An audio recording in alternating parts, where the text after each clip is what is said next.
ان کی street movement سے نمٹنے کے لیے کیا اقدامات کیے جائیں گے؟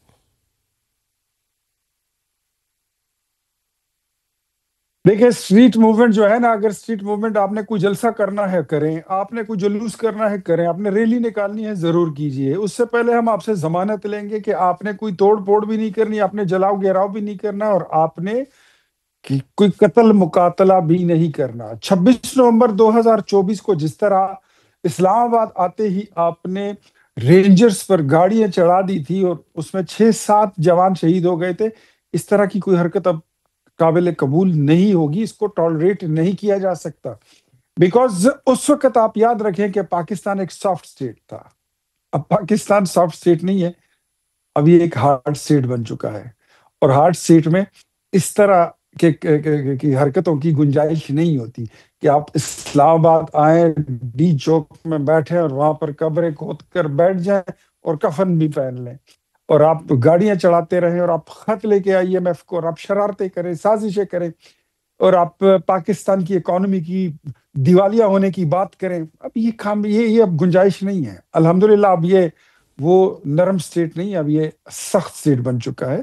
اور سختی ہمیشہ اپنے لوگوں کے لیے نہیں ہوتی، لیکن جب اپنے ہی لوگ اس ملک کو نقصان پہنچائیں گے، اپنے ہی چراغ اپنے گھر کو آگ لگائیں گے، تو پھر ریاست جو ہے وہ اگر ماں ہے تو وہ باپ بھی ہے.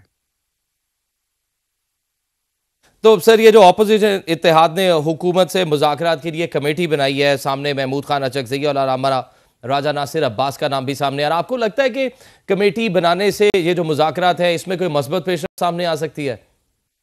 جی، میں پہلے ہی آپ کو بتا دیا کہ محمود خان اچکزئی ایک سینئر سیاستدان ہے اور ایک سنجیدہ انسان ہے، تو ان سے بات بھی کی جا سکتی ہے، اور ان کی بات جہاں تک within some certain limits of decency and constitution and law who within circle of، تو اس کو انٹرٹین بھی کیا جا سکتا ہے، اس پہ غور بھی کیا جا سکتا ہے.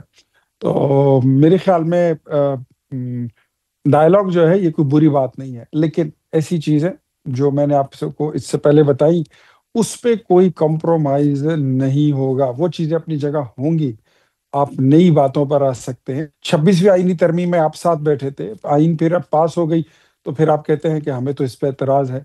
اب وہ معاملات رہے نہیں. میرے خیال میں پاکستان تحریک انصاف کے لیے زندگی گزارنا بڑی آسان ہو جائے گی اگر یہ اس بات کو سمجھ لے کہ اب عدالت میں ان کو بیٹھا ہوا کوئی ثاقب نثار یا عمر عطا بندیال یا جسٹس کھوسا جیسے ٹرکا والی سرکار کوئی نہیں ملے گی. اب ان کو یہ مان لینا چاہیے کہ اب کوئی جنرل فیاض حمیز یا کوئی قمر جاوید باجوہ نہیں بیٹھا ہوا جو آپ کو فیسیلیٹیٹ کرے. امپائر کی کیا انگلی آپ نہ کو اٹھ لگتا ہے کہ رہی ہے نہ یہی بیٹھ وجہ رہی ہے ہے، جو ابھی امپائر کا تک آپ کے ساتھ کوئی مذاکرات کی لینا دینا میز ہی کے نہیں اوپر ہے. یہ لوگ آنے کے لیے آپ تیار نہیں تھے؟ اب انہوں نے ریئلائز کر لیا کہ اس طرح کی کوئی طاقت نہیں ہوگی تو اب ہمیں مذاکرات ہی کرنے پڑیں گے؟ میرے خیال میں یہ آپشنز ختم ہو گئے ان کے پاس، اب کوئی زیادہ آپشن بچے بھی نہیں ہے.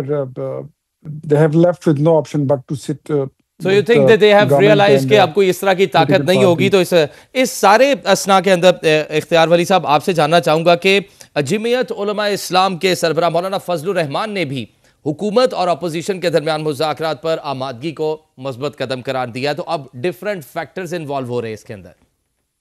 جی، مولانا فضل الرحمان صاحب کا اس ڈائلاگ کے پروسیس پہ اس کا خیر مقدم کرنا ہی خوش آئند ہے.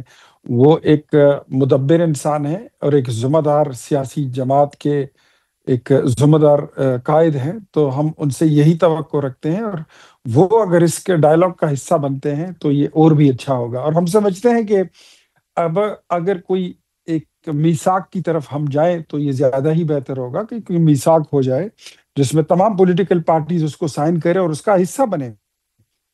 لیکن اس میں ایک مسئلہ جو مجھے دکھائی دے رہا ہے، تو محمود خان اچکزئی صاحب کے ساتھ مجھے تھوڑا بہت سفر کرنے کا اور بیٹھنے کا موقع ملا ہے، تو میں نے اس وقت جب وہ PDM کا حصہ تھے تو ان سے پوچھا تھا کہ عمران خان کے بارے میں آپ کا کیا خیال ہے، تو انہوں نے مجھے کہا تھا کہ انتہائی بے اعتبار شخص ہے.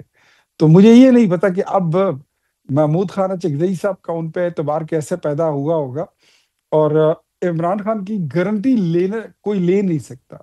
اگر بات ان کی ضمانت دینے کی آ گئی تو آئی ڈاؤٹ کہ شاید محمود اچکزئی صاحب بھی ان کی ضمانت دے سکیں، کیونکہ ان کی بے اعتباری کے چرچے صرف پاکستان میں ہی نہیں بلکہ 7 سمندر پار بھی